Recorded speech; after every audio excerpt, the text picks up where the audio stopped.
YS వివేక హత్య కేసులో పోలీసుల విచారణ కొనసాగుతుంది. కేసులో అప్రూవర్ గా మారిన దస్తగిరిని ఇవాళ విచారణ అధికారులు ప్రశ్నించనున్నారు. ఆ తర్వాత చైతన్య రెడ్డి, ప్రకాష్ ను ప్రశ్నించే అవకాశం ఉంది. జైలు సూపరింటెండెంట్ ప్రకాష్ ఇబ్బంది పెట్టినట్లు పోలీసులకు దస్తగిరి ఫిర్యాదు చేశారు. దీంతో గత ఏడాది కడప జైల్లో జరిగిన ఘటనపై ప్రభుత్వం విచారణకు ఆదేశించింది.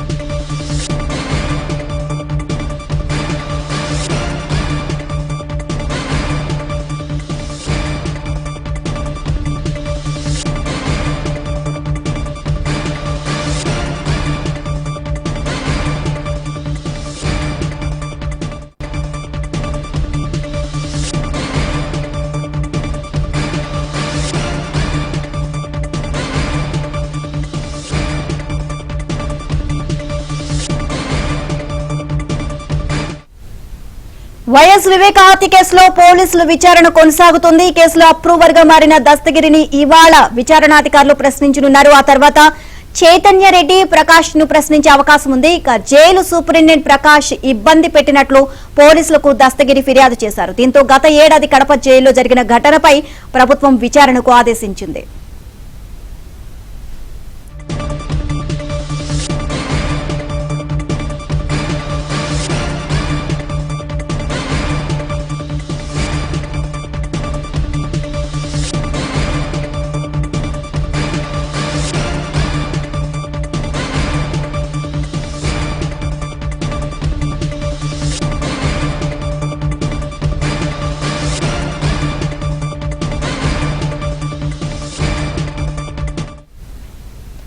వైఎస్ వివేక హత్య కేసులో పోలీసుల విచారణ కొనసాగుతుంది. ఈ కేసులో అప్రూవర్ గా మారిన దస్తగిరిని ఇవాళ విచారణ అధికారులు ప్రశ్నించనున్నారు.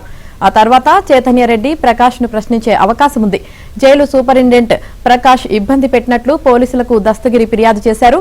దీంతో గత ఏడాది కడప జైల్లో జరిగిన ఘటనపై ప్రభుత్వం విచారణకు ఆదేశించింది. ఇక దీనికి సంబంధించి పూర్తి సమాచారం మా ప్రతినిధి శ్రీనివాస్ అందిస్తారు. శ్రీనివాస్, యామిని వైఎస్ వివేక హత్య కేసుకు సంబంధించి గత 2 రోజులుగా మరోసారి తెరపైకి వచ్చింది. సో దీనికి సంబంధించి ఈ హత్య కేసులో అప్రూవర్ గా మారిన దస్తగిరి ఉన్నాడు. ఆ దస్తగిరి గత ఏడాది కడప సెంట్రల్ జైల్లో ఉండేవాడు. వేరే ఎస్సీ కేసు మీద కడప సెంట్రల్ జైల్లో రిమాండ్ ఖైదీగా ఉన్నప్పుడు ఎవరైతే ఉన్నారో ఈ వివేక కేసు నిమిత్తుడు దేవిరెడ్డి శివశంకర్ రెడ్డి కుమారుడు డాక్టర్ చైతన్య రెడ్డి అక్కడికి వెళ్ళినట్లు మళ్ళీ ఆ తర్వాత కూడా దస్తగిరి చెప్పడం జరిగింది.